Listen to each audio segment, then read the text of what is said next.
My name is Elias Wilson, 67 years old, and I built my company from nothing but determination and hard work. Life had been good to me, with a successful business and a son, Jacob, who made me proud every day. That was until last month, when a family dinner changed everything. My daughter-in-law, Catherine, humiliated me beyond words when she called security and shouted, "Get this pauper away from the table." Little did she know, I owned the very company she worked for. Sometimes, life teaches the harshest lessons to those who judge others by appearances. Let me know where you're watching from, and hit that subscribe button if you've ever dealt with entitled people who judge others by their looks rather than their character. I was born in a small town in Ohio to parents who worked their fingers to the bone just to put food on the table. My father was a factory worker who never missed a day of work in 30 years, while my mother cleaned houses and took in laundry to help make ends meet. They taught me the value of honest work and the dignity that comes with earning your way in this world. By the time I turned 14, I was already working after school at the local grocery store, stocking shelves and sweeping floors. The owner, Mr. Thompson, took a liking to me and taught me the basics of business. "Elias," he would say, "remember that every customer is a person first, a wallet second." That lesson stuck with me throughout my life. When high school ended, college seemed like an impossible dream for someone from my background. But I was determined.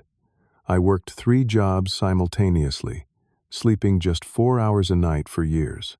During the day, I attended business classes. Evenings, I worked as a janitor at an office building. Weekends, I drove a delivery truck and worked as a night watchman. Those years were brutal, but they forged my character like steel in fire. After graduation, I took a job at a small corporate services company. I started in the mailroom, but within 5 years, I was managing their client relations department. I saw inefficiencies in the system, opportunities for growth that the owners were missing. When I suggested changes, they patted me on the head and told me to stay in my lane. So at 32, I took the biggest risk of my life. I withdrew my modest savings, took out a small loan, and founded Wilson Enterprises. The early years were touch and go. Many nights I slept on the office floor because I couldn't afford both rent and business expenses. But slowly, surely we grew. 1 client became 10. 10 became 50.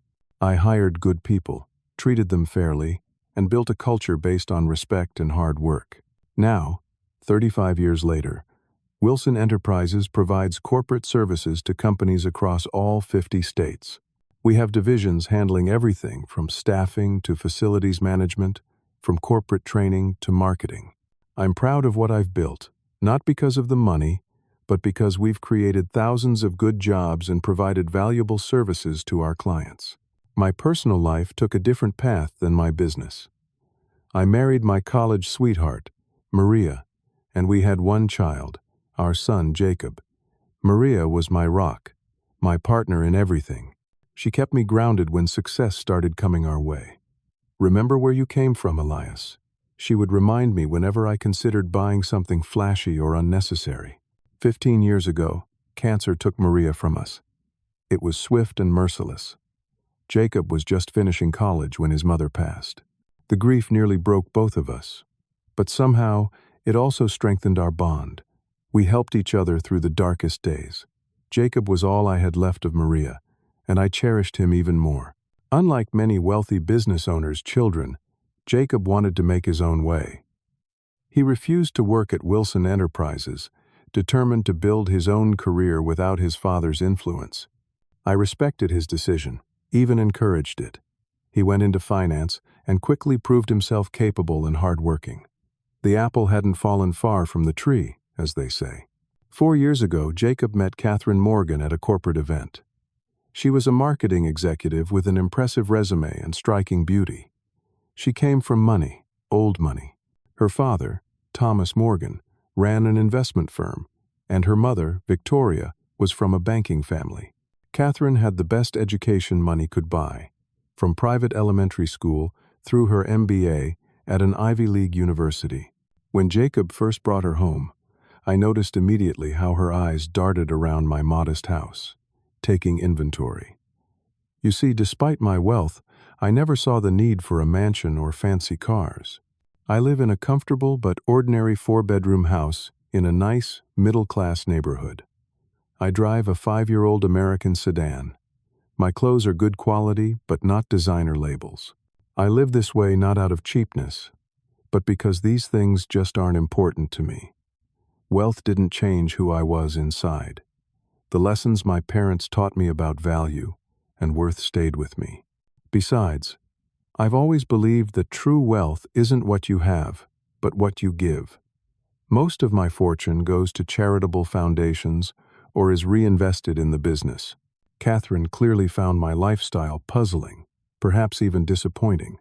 But she was polite enough that first meeting, and Jacob was clearly smitten. When they announced their engagement 6 months later, I was happy for my son. If she made him happy, that was what mattered to me. They married in a lavish ceremony that Catherine's parents largely orchestrated. I offered to contribute, but was politely sidelined in the planning. The wedding was more like a society event than a family celebration. But Jacob seemed happy, so I kept my thoughts to myself. After they married, I saw less and less of my son. When we did get together, it was usually just Jacob coming to visit me. Catherine always had some excuse not to join him. On the rare occasions when she did come along, her discomfort with my modest surroundings was palpable. She would make subtle comments about upgrading my furniture or suggesting neighborhoods where I might consider moving. 2 years into their marriage, an unexpected connection formed. Wilson Enterprises acquired a boutique marketing firm called Sterling Marketing, where Catherine had recently taken a position as senior marketing director.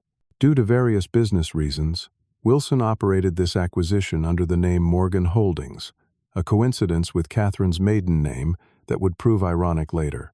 Because I've always maintained a low public profile, keeping my ownership of the various divisions somewhat private, Catherine had no idea she was now working for her father-in-law's company. I saw no reason to inform her. I've always believed in meritocracy, and I didn't want her to feel awkward or to expect special treatment. Last month marked Jacob and Catherine's second wedding anniversary. Catherine decided to organize a dinner celebration at the Pinnacle, the most exclusive restaurant in the city.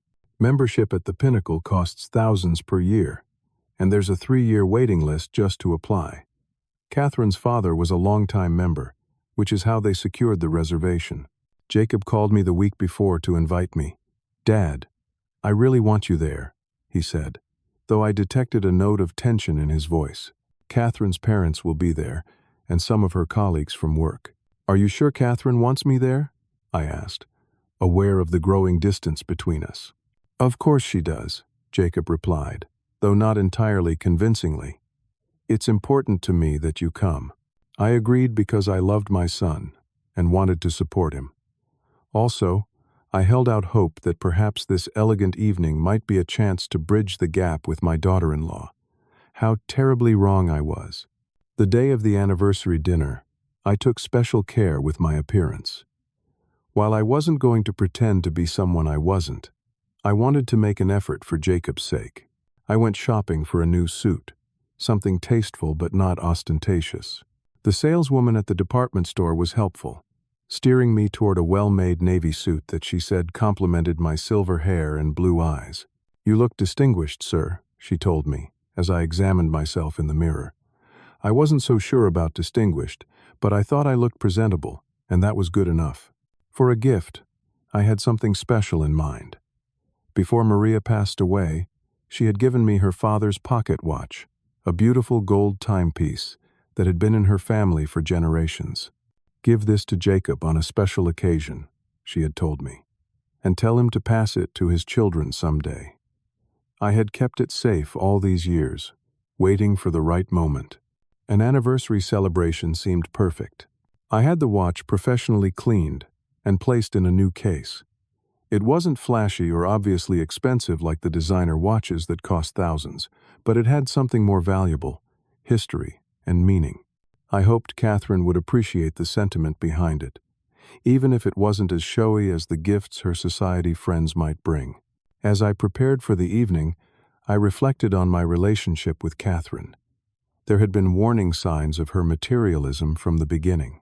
Once, when Jacob brought her to a casual family barbecue, she had spent the entire afternoon texting and looking bored. Another time, when she saw my car, she asked if I was having financial difficulties. When Jacob explained that I simply preferred practical vehicles, she seemed unable to comprehend the concept. Still, I tried to give her the benefit of the doubt. Perhaps she had been raised with different values and simply didn't understand my choices. Maybe with time, she would come to see that worth isn't measured by price tags. I arrived at the Pinnacle precisely at 7 o'clock, the time specified in the invitation. The valet looked me up and down as I handed him my keys, his expression changing from anticipation to slight disappointment when he saw my modest sedan. "Right this way, sir," he said with noticeably less enthusiasm than he had shown to the couple in the luxury sports car ahead of me. The restaurant's interior was opulent, with crystal chandeliers, marble floors, and artwork that probably cost more than most people's homes. The maitre d' asked for my name and checked his list with a slight frown. "Wilson party?" "Ah, yes. Through those doors, and to the private dining room on the right." I made my way through the main dining area, aware of eyes following me. I straightened my shoulders and reminded myself that I belonged there as much as anyone. My worth wasn't determined by these strangers' opinions. The private dining room was already half full when I arrived. Jacob spotted me immediately and came over, giving me a warm hug. "Dad, I'm so glad you made it," he said, genuine happiness in his eyes.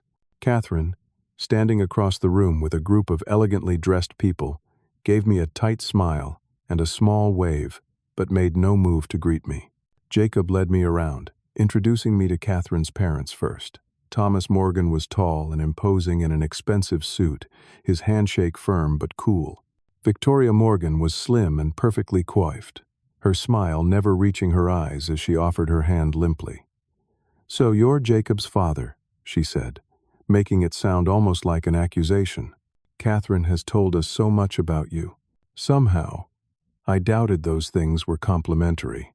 Next came Catherine's work colleagues, a group of marketing executives from Morgan Holdings. Among them was Sandra, Catherine's assistant, a young woman who seemed kinder than the others, offering a genuine smile. "Mr. Wilson, it's a pleasure to meet you. Jacob speaks about you often." Throughout these introductions, Catherine remained distant, occasionally throwing glances my way that suggested she was monitoring my behavior for any potential embarrassment. When it came time to be seated, I found myself at the far end of the long table, as far from the anniversary couple as possible, sandwiched between a distant cousin of Catherine's and an elderly aunt who was hard of hearing. Jacob noticed the arrangement and frowned, but Catherine quickly diverted his attention to greeting late-arriving guests. I settled into my seat, determined to make the best of the situation and to be pleasant company for my table neighbors. The conversation around the table flowed with the wine, primarily centered on topics that highlighted wealth and status. People discussed their recent vacations to exotic locations, the private schools their children attended, and the exclusive clubs they belonged to. I listened more than I spoke, having little to contribute to such discussions. When Catherine's father directed a question my way, it had a slightly challenging edge. "So, Elias, Jacob tells us you run some sort of office supply business?" "Not exactly," I replied politely. "Wilson Enterprises provides corporate services across multiple sectors." "Interesting," he said in a tone that suggested it was anything but. "And you started this business yourself? No family money behind you?" The question carried an implication that success without inherited wealth was somehow suspect. "Yes. Built it from the ground up," I answered, keeping my tone even. "Started with just myself and grew from there." Victoria interjected, "How novel. A self-made man." She said it as if discussing an unusual species discovered in the wild. Jacob, overhearing, tried to help. "Dad's company employs over 2,000 people now. He's been incredibly successful." Catherine quickly changed the subject. "Jacob, Tell everyone about our plans to tour wine country next month. As the evening progressed, I noticed Catherine's behavior toward me becoming increasingly problematic. Several times when I began to speak, she would talk over me or redirect the conversation. When I mentioned having visited the Grand Canyon on a road trip years ago, she quickly explained to her friends, "My father-in-law has such quaint travel experiences. He prefers the simple things." The condescension in her voice was unmistakable. I caught Jacob noticing these interactions, his face showing discomfort and conflict. He was caught between loyalty to his wife and respect for his father, an impossible position that I didn't want to worsen. So I maintained my dignity and didn't react to Catherine's subtle jabs, choosing instead to be gracious and patient. After the appetizers were cleared away, the main course was served with great ceremony. The conversation turned to increasingly uncomfortable topics for someone of my background. Catherine's friend, Pamela, was discussing her recent purchase of a third vacation home in Aspen. "The market there is just insane," she said, swirling her wine glass. "But Daddy's investment advisor found us an absolute steal at just $3.5 million. Thomas Morgan nodded sagely. "Real estate is still the best investment. Speaking of which, Elias, what area do you live in?" When I named my middle-class neighborhood, there was a momentary, uncomfortable silence. "Oh," Victoria said finally, "I think our housekeeper's sister lives somewhere around there." I smiled politely. "It's a wonderful neighborhood. Good people." Catherine jumped in quickly. "Dad is so unmaterialistic. He could afford better, of course, but he's just so principled." She said the last word, as if it were a character flaw rather than a virtue. Thomas pressed on. "And what do you drive these days?" "A 5-year-old Buick," I answered honestly. "It gets me where I need to go." Catherine's father exchanged a look with his wife that clearly communicated their assessment of my status based on this information. Catherine herself looked mortified. "Dad has some unusual ideas about money," she said to the table at large. "He believes in living below his means." Again, her tone suggested this was an eccentricity rather than wisdom. I decided to explain myself, thinking perhaps they might understand my perspective. "I believe wealth is a responsibility, not just a privilege. Most of my personal earnings go to charitable foundations focusing on education for underprivileged children. My own parents struggled to help me through school, so it's a cause close to my heart." Instead of admiration, my statement was met with awkward glances and quick changes of subject. It seemed the concept of significant charitable giving was as foreign to this crowd as my choice of car. The awkwardness intensified when the conversation shifted to hobbies and leisure activities. The guests discussed their country club memberships, yacht shares, and polo matches. When asked about my hobbies, I mentioned woodworking and volunteering at a local community center teaching business skills to at-risk youth. Catherine cut me off mid-sentence about the program. "Dad is very involved in community things," she said vaguely, before asking the waiter to bring another bottle of wine. Jacob, who had been watching these interactions with increasing discomfort, attempted to change the subject to something more neutral. "Dad just got back from visiting his brother in Portland. The Pacific Northwest is beautiful this time of year." Before I could elaborate, Catherine's mother jumped in. "Portland is so provincial. We stopped there briefly on our way to our house in Vancouver last summer. I couldn't wait to leave." I noticed Jacob's jaw tightening, but he maintained his composure. I gave him a small smile, trying to communicate that I wasn't bothered by these slights. In truth, I was disappointed but not surprised. I had encountered such attitudes throughout my career, people who judged worth by possessions rather than character. The true low point of the evening began when it came time for the anniversary gifts. Catherine's parents presented an ostentatious package that contained keys to a beach house in the Hamptons. "Just a little something for weekend getaways," Thomas said casually, as if gifting real estate were commonplace. Other guests followed with expensive gifts: crystal from Tiffany, artwork from a trendy gallery, and a pair of first-class tickets to Paris. Each presentation was met with appropriate gasps and admiration from the assembled guests.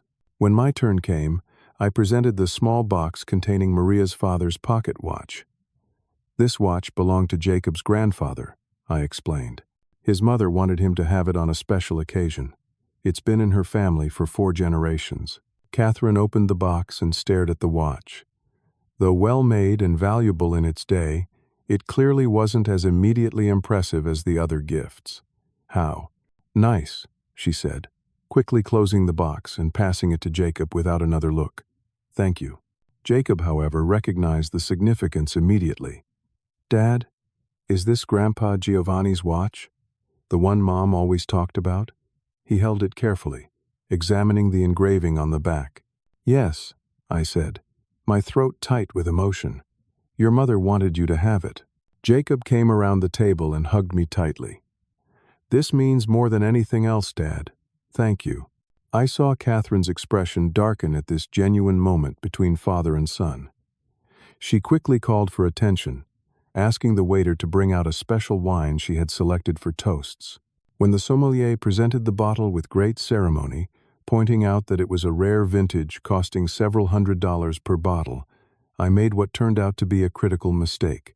Having grown up in a family that appreciated honest value, I quietly mentioned to Jacob that I had once visited that very vineyard and learned that their reserve label was actually better than their premium one, and at half the price. Unfortunately, Catherine overheard my comment. Her face flushed with embarrassment and anger. Not everyone is concerned with pinching pennies, she said loudly enough for nearby guests to hear. Some of us appreciate quality and are willing to pay for the best. The table fell uncomfortably silent. Jacob looked mortified, caught between his wife and his father. Catherine, Dad was just sharing an interesting fact. He wasn't criticizing your choice. Well, it sounded like criticism to me, she snapped. Just like everything else, he subtly judges about our lifestyle. This was so backwards from reality that I was momentarily speechless. If anyone had been judging lifestyle choices all evening, it certainly hadn't been me. As the awkward moment passed and conversation resumed, I tried to salvage what was becoming an increasingly uncomfortable situation. I turned to the gentleman beside me, who I learned worked in the marketing department at Morgan Holdings, the division where Catherine had recently been promoted to director. So you work with Catherine, I said pleasantly. How do you like it there? It's excellent, he replied. Since the acquisition by the parent company, there have been a lot of positive changes. More resources, better benefits. That's good to hear, I said, genuinely interested. What sort of projects are you working on these days? As he described their current marketing campaigns, I asked thoughtful questions based on my extensive business experience. I noticed Catherine watching our conversation with growing agitation. Finally, she came over and placed her hand on the man's shoulder. Brian, I'm sure my father-in-law is boring you with all these questions, she said with a tight smile. Come join us at the other end of the table. Thomas wants to discuss the Hampton property with you. As Brian excused himself, Catherine leaned down and whispered to me, Please stop interrogating my colleagues. These are important connections for my career. I was just making conversation, I replied quietly. Well, please don't, she said curtly before returning to her seat. I sat there, increasingly isolated as the evening wore on. Jacob tried several times to include me in conversations or to come sit beside me temporarily, but Catherine always found a way to pull him back to her side. I began to wonder if coming to this dinner had been a mistake, if my presence was causing more problems than it was worth. As the dessert course was being served, the conversation turned to business success and wealth accumulation. Catherine's father was holding court, discussing investment strategies and market predictions. Catherine herself was in her element, eager to impress her parents and colleagues. I'm so excited about my new position at Morgan Holdings, she announced to the table. As the youngest director in the company's history, I've already identified several inefficiencies in their marketing approach that I plan to correct. Her father nodded approvingly. That's my girl, always the sharpest one in the room. Curious about what changes she planned at what was actually my company, I asked innocently, What sort of inefficiencies have you noticed? Catherine's expression suggested I had committed a faux pas by asking a business question. "Oh, it's quite technical," she said dismissively. "Corporate strategy isn't really something I could explain quickly." "I understand business concepts pretty well," I said mildly. "I'd be interested to hear your thoughts." Catherine's smile tightened. "I'm sure you would, but the corporate world has changed dramatically since your day. Modern marketing strategies involve complex digital integration and predictive analytics that would take too long to explain." Several of her colleagues exchanged glances, clearly uncomfortable with her condescending tone. Jacob looked increasingly distressed. "Actually," I began, "digital transformation has been a focus of my company for the past decade. We've implemented AI-driven analytics across all our divisions, including marketing." Catherine's laugh was brittle. "Dad, with all due respect, running a small corporate services company is hardly comparable to the scale and complexity of what we do at Morgan Holdings." The irony of her statement was almost comical, but I kept my expression neutral. "You might be surprised," was all I said. Catherine's face flushed. "Look, I don't mean to be rude, but you really wouldn't understand the real business world we operate in. It's completely different from your experience."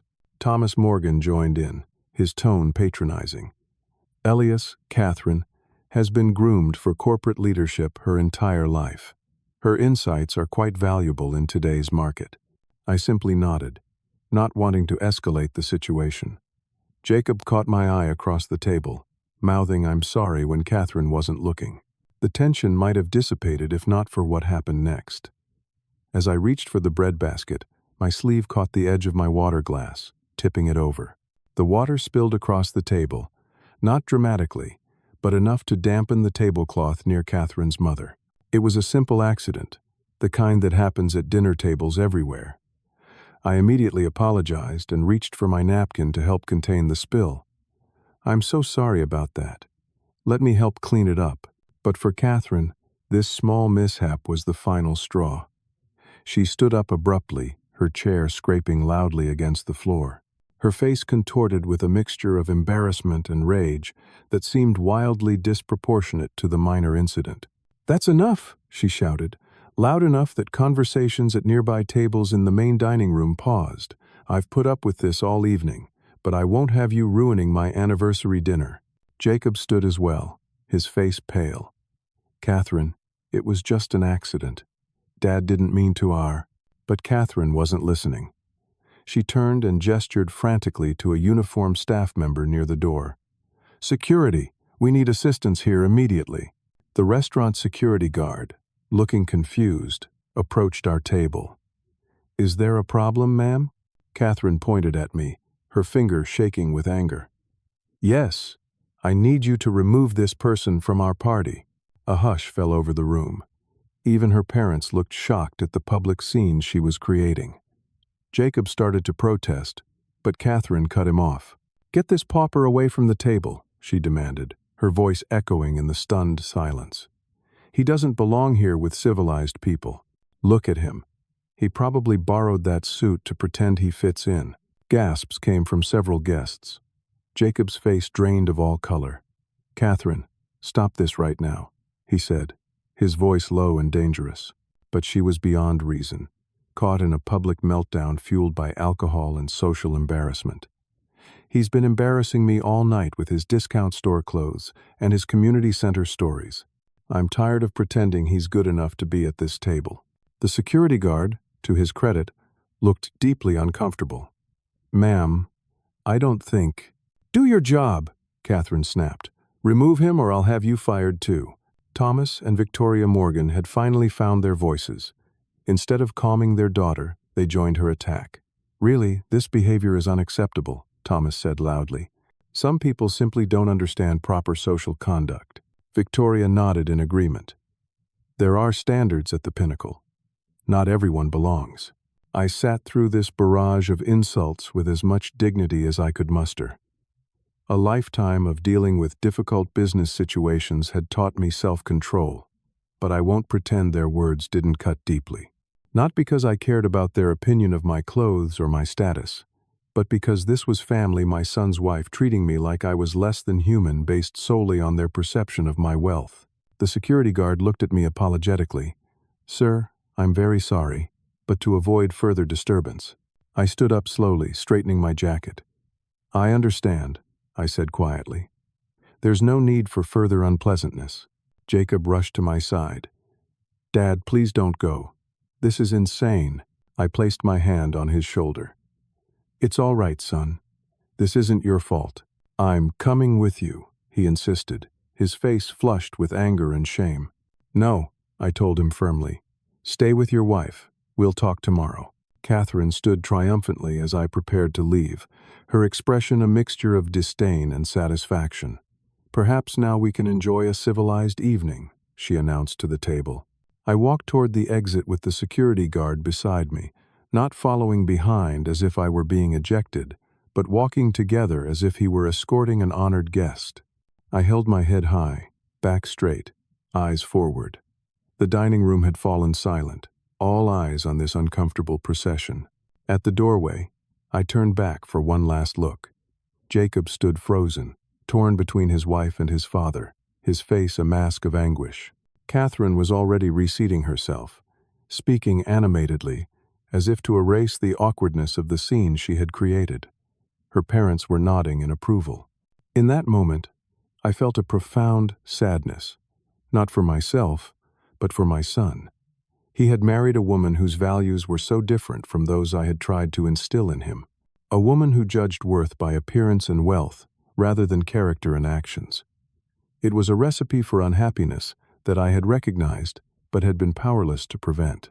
The security guard walked me all the way to the valet stand. Sir, for what it's worth, I think that was handled very poorly, he said quietly. You conducted yourself like a gentleman. I thanked him and tipped him generously, then waited for my car. As I stood there in the cool evening air, the full weight of what had just happened began to sink in. I had been publicly humiliated by my own daughter-in-law, called a pauper, and ejected from a family celebration as if I were some sort of criminal or imposter. When my car arrived, I sat in the parking lot for a long time, unable to drive immediately. The pain wasn't about my wounded pride. It was deeper than that, a fundamental hurt that comes from being judged and found wanting based on completely superficial criteria. All my accomplishments, my character, my history, none of it mattered because I didn't drive the right car or live in the right neighborhood or wear the right clothes. As I sat there in the darkness, I thought about how to respond to this treatment. Anger would be natural, but what would it accomplish? Cutting off contact with Catherine would only hurt Jacob. Confrontation would likely make things worse. No. This situation called for something different. Not revenge, but perhaps a lesson. One that might actually make a difference. I had been sitting in my car for about 20 minutes, when a knock on the window startled me. Jacob stood there, his face etched with distress. I unlocked the door, and he slid into the passenger seat. Dad, he began, his voice breaking. I can't even begin to tell you how sorry I am. What Catherine did was unforgivable. Son, you don't need to apologize for someone else's actions, I said gently. But I do, he insisted. I should have stopped her. I should have said something sooner. I just froze up in there, caught between you and her, and I hate myself for it. I turned to face him directly. Jacob, listen to me. You're caught in an impossible situation. She's your wife. I don't expect you to publicly contradict her, even when she's wrong. Jacob ran his hands through his hair in frustration. That's just it, Dad. This isn't the first time. Things have been difficult between us lately. Catherine has changed since we got married. Or maybe she was always like this and I just didn't see it. What do you mean? I asked, though I had my suspicions. She's become obsessed with status, with appearances. The house we bought isn't good enough anymore. My car isn't prestigious enough. The vacations I plan aren't exotic enough. He sighed deeply. And the way she talks about you, it's been a point of contention between us for months now. I'm sorry to hear that, I said sincerely. The last thing I want is to be a source of conflict in your marriage. It's not you, Dad. It's her values. They're so different from how I was raised, from what I believe is important. He looked at me with troubled eyes. Tonight made me realize just how far apart we've grown. I don't even recognize the woman I married anymore. I took a moment to consider my words carefully. This was a delicate situation, and I didn't want to drive a wedge further between husband and wife. Marriage is complicated, son. People grow and change, sometimes in different directions. But what she did tonight... Jacob shook his head. I'm not sure I can get past it. Give it time, I advised. Go back in there. Be with your wife. Talk to her tomorrow when emotions aren't so raw. What about you? Are you okay? I managed a small smile. I've dealt with worse in my time. This isn't my first encounter with people who judge books by their covers. Jacob hugged me tightly before leaving. I love you, Dad. I'll call you tomorrow. After he left, I drove home slowly, my mind working through what had happened and what should happen next. By the time I arrived at my house, I had the beginnings of a plan. I made myself a cup of tea and sat in my study, surrounded by family photos and mementos from a lifetime of building something meaningful. My eyes fell on a picture of Maria holding infant Jacob. What would you do, my love? I asked aloud, though she had been gone 15 years now. I could almost hear her practical, wise voice in my head. Not revenge, Elias. Teaching. There's a difference. That night, I barely slept. I thought about Catherine, about what might have shaped her into the person she had become.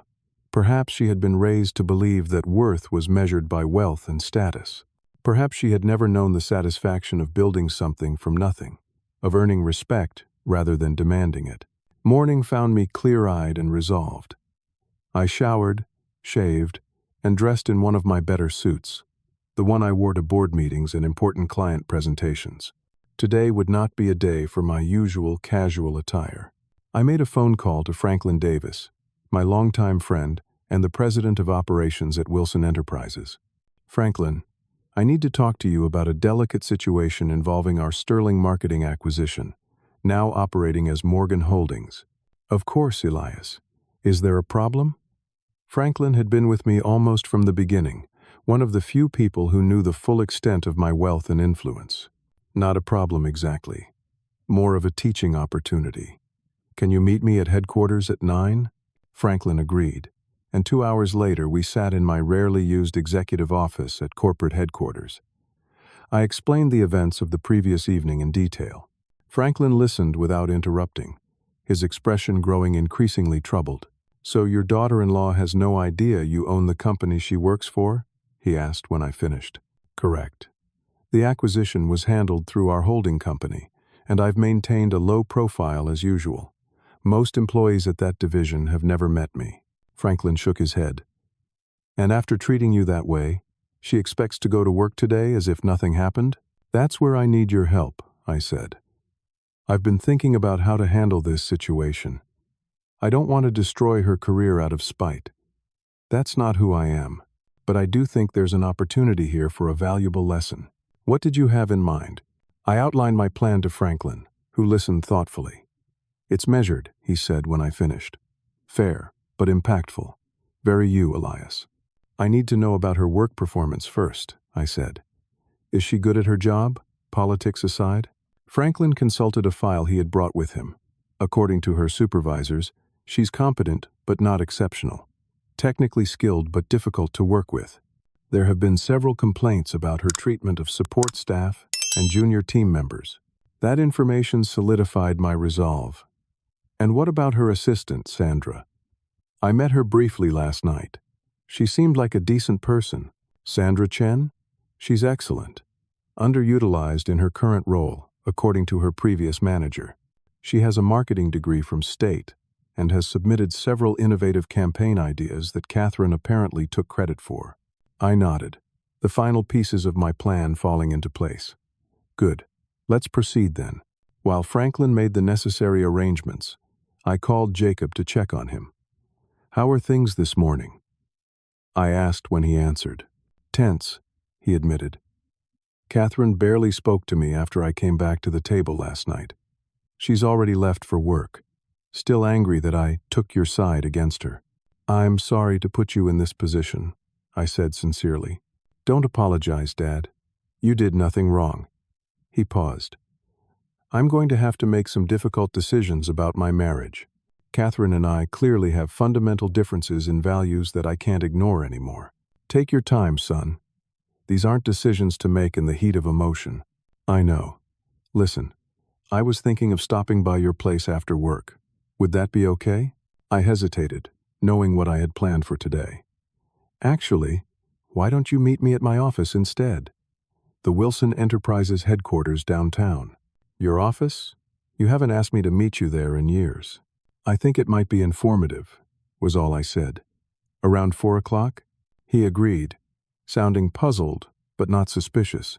With that arranged, I turned my attention to Catherine and her workday. According to Franklin, she had arrived at Morgan Holdings at her usual time, immediately calling a department meeting to announce new procedures she was implementing.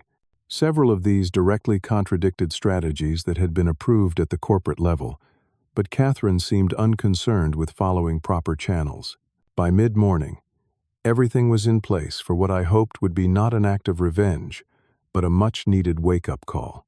At precisely 2 o'clock that afternoon, I stood in the executive floor conference room at Morgan Holdings. I was dressed in my chairman's attire, a far cry from the modest suit I had worn to the dinner. Franklin stood beside me, along with 2 other senior executives who had flown in specifically for this meeting. Catherine had been summoned to what she believed was a routine meeting with upper management to discuss her new role and initiatives. She had no idea who would actually be waiting for her. At 5 minutes past 2, she breezed into the conference room, a portfolio tucked under her arm and a confident smile on her face. That smile froze when she saw me standing at the head of the table. "Elias?" she said, confusion evident in her voice. "What are you doing here?" "Hello, Catherine," I replied calmly. "Please, have a seat." She remained standing, looking from me to Franklin and back again, clearly trying to process my presence in her corporate headquarters. "I don't understand. Are you here to see Jacob? He works across town." "No, Catherine. I'm here in my capacity as founder and CEO of Wilson Enterprises, the parent company that owns Morgan Holdings." I gestured to Franklin. "This is Franklin Davis, our president of operations." The color drained from Catherine's face as the implications began to dawn on her. "What? That's not. Morgan Holdings was acquired by a corporate group last year." "Yes," Franklin confirmed. "A corporate group wholly owned by Wilson Enterprises. Mr. Wilson is the majority shareholder and chairman of the board." Catherine sank slowly into a chair, her composure visibly crumbling. You own this company? My company? I founded Wilson Enterprises 35 years ago, I explained quietly. We've expanded considerably since then, acquiring numerous businesses across various sectors. Sterling Marketing, now operating as Morgan Holdings, is one of our more recent acquisitions. Her eyes widened with dawning horror. "So last night when Yes, I confirmed. "Last night you called security to remove the owner of your company from your anniversary dinner, referring to me as a pauper who didn't belong at your table." Catherine's face flushed deep red, then paled again. For perhaps the first time since I'd known her, she seemed at a complete loss for words. Franklin opened a folder in front of him. "Miss Wilson, we've received numerous reports regarding your conduct and management style since you assumed the director position 3 months ago." "Reports?" Catherine whispered. "Yes. Complaints about your treatment of support staff, incidents of taking credit for subordinates' work, implementing policies without proper approval, and, most recently, using company resources for personal projects." Franklin's tone was professional but cold. I held up a hand. "That's enough for now, Franklin." I turned my attention fully to Catherine. "I didn't come here today for revenge, Catherine. I'm not going to fire you or publicly humiliate you the way you did to me last night." A flicker of relief crossed her face, quickly replaced by wariness. "However," I continued, "your position as director has clearly become untenable. Your authority has been compromised, and your judgment called into question." "You can't demote me," she protested weakly. "My contract, actually, We can, Franklin interjected. Section 4. Paragraph 3 of your employment agreement specifically allows for reassignment in cases where performance or conduct issues arise. We're well within our rights. I leaned forward slightly. I'm offering you a choice, Catherine. You can resign immediately, or you can accept reassignment to a different position within the company. What position? She asked, suspicion evident in her voice. Entry-level food service in the company cafeteria. Her jaw dropped. You want me to be a cafeteria worker? That's ridiculous. I have an MBA. I'm a marketing director. You were a marketing director, I corrected gently. Now you're at a crossroads. This is punishment, she accused. Revenge for last night. I shook my head. No, Catherine. This is an opportunity. An opportunity to learn something about dignity, hard work, and judging people by their character, rather than their position or possessions. Catherine's eyes filled with angry tears. You can't do this to me. My father will. A knock at the door interrupted her. Jacob entered, looking surprised to see his wife there. Dad? Catherine? What's going on? Catherine leapt to her feet. Jacob, thank God you're here. Your father is trying to ruin my career. He's threatening to make me work in the cafeteria. Jacob looked at me questioningly. I gestured for him to sit down and briefly explained the situation, including the reports of Catherine's workplace behavior. So you own Morgan Holdings? Jacob asked, processing this new information. Yes. It's one of our subsidiaries. Jacob turned to Catherine. And you never knew? She shook her head miserably. The choice is yours, Catherine, I said. Resignation or reassignment. If you choose reassignment, the position will last for 3 months. After that time, assuming satisfactory performance and genuine effort, we can discuss other opportunities within the company. This is insane, she whispered. You want me to be a dishwasher because I hurt your feelings? No, I replied firmly. I want you to experience working in a position where you'll be judged by your character and work ethic rather than your title or designer clothes. Where you'll serve others rather than be served. Where you'll learn the value of every job in an organization, no matter how humble it might seem to you now. Catherine looked to Jacob for support, but his expression remained neutral. What would you do? She asked him desperately. Jacob considered for a moment. If I were in your position, having done what you did last night, I'd take the reassignment. I'd learn from it, and I'd be grateful for the second chance. Catherine's shoulders slumped in defeat. Fine, she said bitterly. I'll take the stupid cafeteria job. But this isn't over. You're right about that, I agreed. It's just beginning. I nodded to Franklin, who slid a document across the table to Catherine. This outlines the terms of your reassignment. You'll report to the cafeteria manager tomorrow morning at 7 a.m. Standard food service uniform will be provided. As Catherine signed the paperwork, her hand shaking with suppressed rage, I made one final statement. One more thing, Catherine. Your former assistant, Sandra, will be promoted to fill your previous position. She has shown both the skills and the character needed for the role. Catherine's head snapped up at this final blow, but she said nothing more. After signing the papers, she stormed out of the room without a backward glance. Jacob remained seated, a complex mix of emotions playing across his face. Dad, I don't know what to say. You don't need to say anything, son. This is between Catherine and me. Was this really necessary? He asked, not accusingly but genuinely curious. I considered his question carefully. I believe it was, not as punishment, but as a chance for growth. Catherine has lived in a bubble where worth is measured by status and possessions. She needs to experience another perspective. Jacob nodded slowly. I understand. And to be honest, it might be good for her. These past months, she's become someone I barely recognize. People can change, Jacob, for better or worse. The question is whether they want to. As we left the conference room together, I wondered whether Catherine would use this experience as an opportunity for self-reflection or merely feed her sense of grievance. Only time would tell. Catherine's first day as a cafeteria worker was exactly what you might expect. She arrived late, complained about the uniform, and performed her duties with visible resentment. The cafeteria manager, a no-nonsense woman named Gladys, who had worked her way up from dishwasher to manager over 20 years, was unimpressed.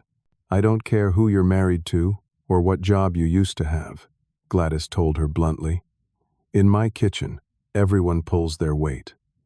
You want special treatment, go somewhere else." By the end of that first week, Catherine had called in sick twice and threatened to quit 3 times. Jacob reported that at home, she alternated between rage and self-pity, blaming everyone but herself for her situation.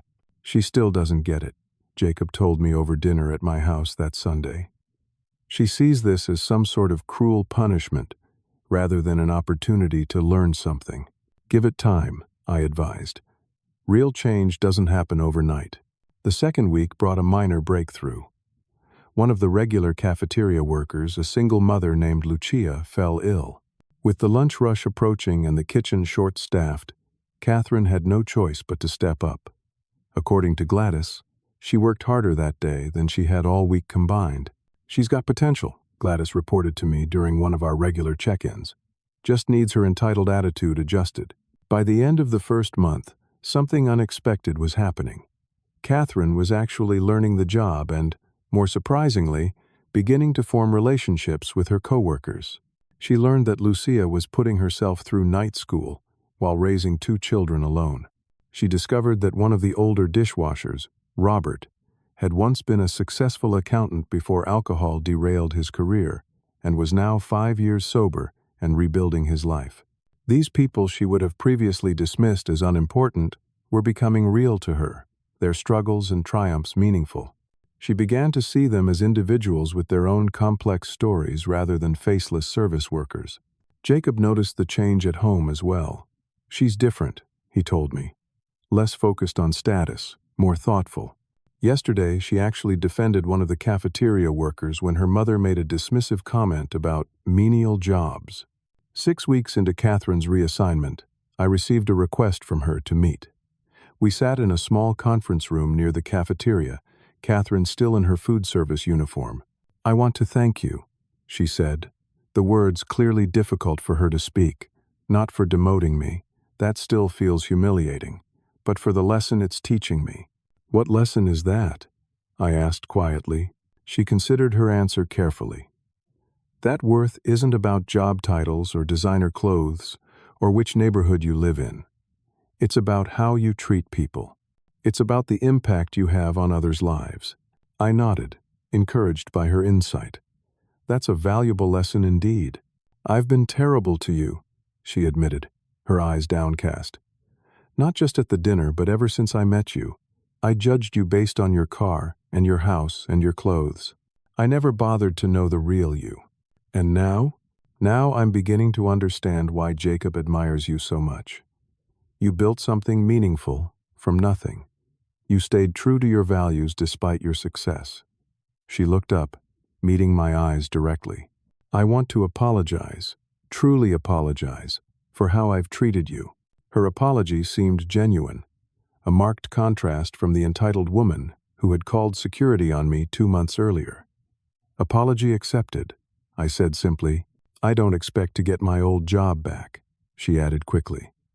"I understand now that I wasn't ready for that responsibility. I didn't treat people with respect." "What would you like to do after your reassignment ends?" I asked. Catherine thought for a moment. "I'd like to start over, maybe in an entry-level marketing position where I can learn the right way to lead. Sandra is doing a wonderful job as director. She deserves that role." I couldn't have scripted a better response myself. "I think that could be arranged." Over the following weeks, the healing extended beyond Catherine and me to the entire family. Jacob, who had been considering whether his marriage could survive given their different values, saw enough positive change in Catherine to recommit to working through their issues together. At Catherine's request, we arranged a new anniversary dinner, this time at a modest local restaurant with excellent food but no pretensions. Catherine's parents declined to attend, still mortified by the connection between their daughter's father-in-law and the company where they had numerous business interests. Their absence was hardly missed. Instead, we were joined by Jacob, Catherine, and to everyone's surprise, Lucia and her children, whom Catherine had invited as her special guests. The conversation was genuine, the laughter real, and the celebration authentic in a way the original dinner had never been. As the evening wound down, Catherine raised her glass in a toast. "To second chances," she said, her eyes meeting mine across the table, "and to judging people by who they are, not what they have." I raised my glass in return. "To learning and growing, no matter our age." Later, as we were leaving the restaurant, Catherine pulled me aside. "I've been thinking about what you said about wealth being a responsibility. I've never approached money that way before. How have you approached it?" I asked. "As a scorecard, as validation, as a way to feel superior." She shook her head ruefully. "It's a hollow way to live." "It is," I agreed. "When you define your worth by external things, you're at the mercy of circumstances.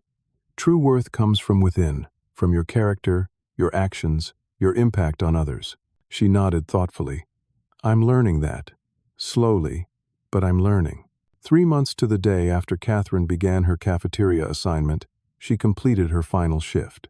Gladys and the entire kitchen staff threw her a small going-away party, complete with a homemade cake and heartfelt cards. Catherine cried when Lucia's children presented her with a handmade thank you card for helping their mother with her school assignments. The following Monday, Catherine began her new position as a junior marketing associate, starting fresh with a humility and perspective she had lacked before. Sandra remained as director, her talent finally recognized and rewarded, and Catherine embraced the opportunity to earn respect rather than demand it. As for me, the experience reinforced what I had always believed, that true wealth has little to do with bank accounts or possessions. It's found in meaningful work, in authentic relationships, and in staying true to your values regardless of your circumstances. My relationship with Catherine will never be perfect, but it's now built on mutual respect rather than judgment and false assumptions. Jacob is happier than he's been in years, seeing his wife and father finally connect on a genuine level. Sometimes, the most valuable lessons come wrapped in the most painful packages. Catherine's public humiliation of me led to her own journey of self-discovery and growth.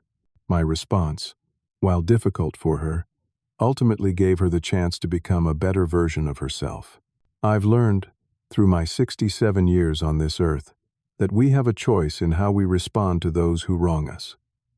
We can seek revenge, or we can seek growth both for ourselves and for them.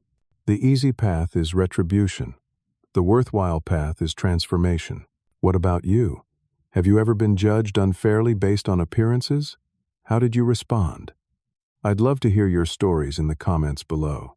And if this story resonated with you, please hit that like button and subscribe to the channel for more real-life experiences. Share this video with someone who might need a reminder that true worth comes from character, not possessions. Thank you for listening. And remember that sometimes the best revenge isn't revenge at all. It's seeing someone grow into a better person because of the lesson you taught them.